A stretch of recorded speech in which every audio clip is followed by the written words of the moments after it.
G20 शिखर सम्मेलन का पहला दिन नेताओं के असाधारण सहयोग से शुरू हुआ है, जिसका केंद्र बिंदु एकजुटता, समानता और स्थिरता था। पहले ही सत्र में सदस्य देशों ने एक महत्वपूर्ण राजनयिक सफलता हासिल की है। वह थी संयुक्त घोषणा पत्र पर आम सहमति बनाना।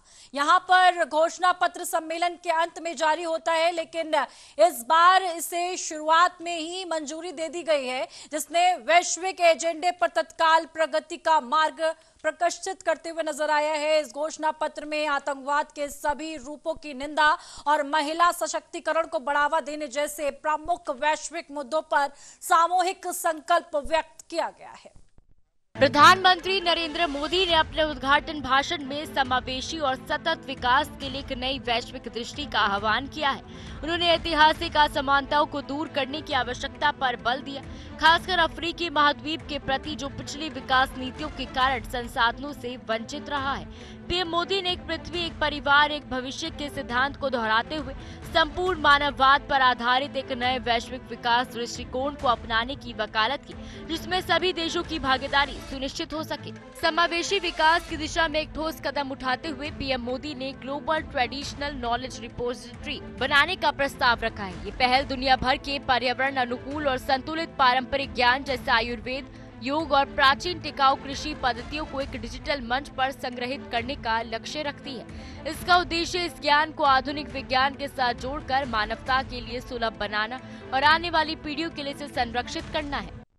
इधर अफ्रीका के सशक्तिकरण पर ध्यान केंद्रित करते हुए पीएम मोदी ने G20 Africa silvers multipliers investigative की घोषणा की है। इस पहल का प्रमुख उद्देश्य अफ्रीका की विशाल युवा आबादी को सशक्त बनाना है। इसके तहत अगले 10 वर्षों में 10 लाख प्रमाणित ट्रेनर तैयार करने का लक्ष्य रखा गया है, जो करोड़ों अफ्रीकी युवाओं को तकनीकी और व्यावसायिक कौशल से लैस करेंगे। ये पहल अफ्रीकी देशों की अर्थव्यवस्थाओं को मजबूत करने और वैश्विक आपूर्ति श्रृंखला में उनकी भागीदारी बढ़ाने की दिशा में एक बड़ा कदम है।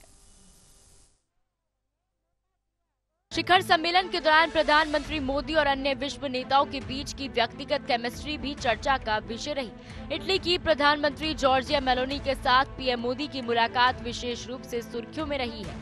दोनों नेताओं को मुस्कुराते हुए और गर्मजोशी से हाथ मिलाते हुए देखा गया, जिससे सोशल मीडिया पर तुरंत लोकप्रियता हासिल की है। इस व्यक्तिगत तालमेल ने द्विपक्षीय संबंधों में नई ऊर्जा का संकेत दिया है, जिसके बाद दोनों ने व्यापार, सुरक्षा और ऊर्जा जैसे प्रमुख क्षेत्रों में सहयोग को मजबूत करने पर सहमति जताई है। प्रधानमंत्री मोदी ने विभिन्न नेताओं के साथ गर्मजोशी भरी मुलाकातें की, जिनमें मेजबान देश ब्राजील के राष्ट्रपति लुइज इनासियो लूला डा सिल्वा के साथ उनका अभिवादन विशेष रूप से यादगार रहा है। लूला डा सिल्वा ने पीएम मोदी का स्वागत गर्मजोशी भरे आलिंगन के साथ किया, जो भारत और ब्राजील के बीच मजबूत द्विपक्षीय संबंधों का प्रमाण था। इसके अलावा पीएम मोदी ने संयुक्त अरब अमीरात के राष्ट्रपति शेख मोहम्मद बिन जायद अल नहयान सहित कई अन्य राष्ट्राध्यक्षों से भी मुलाकात की और वैश्विक स्थिरता के मुद्दों पर विचारों का आदान प्रदान भी किया है। पहले दिन की चर्चाओं में पीएम मोदी ने 2 अन्य महत्वपूर्ण वैश्विक पहलों पर जोर दिया है। आतंकवाद और ड्रग टेरर नेक्सस पर नकेल कसने के लिए एक नया वैश्विक तंत्र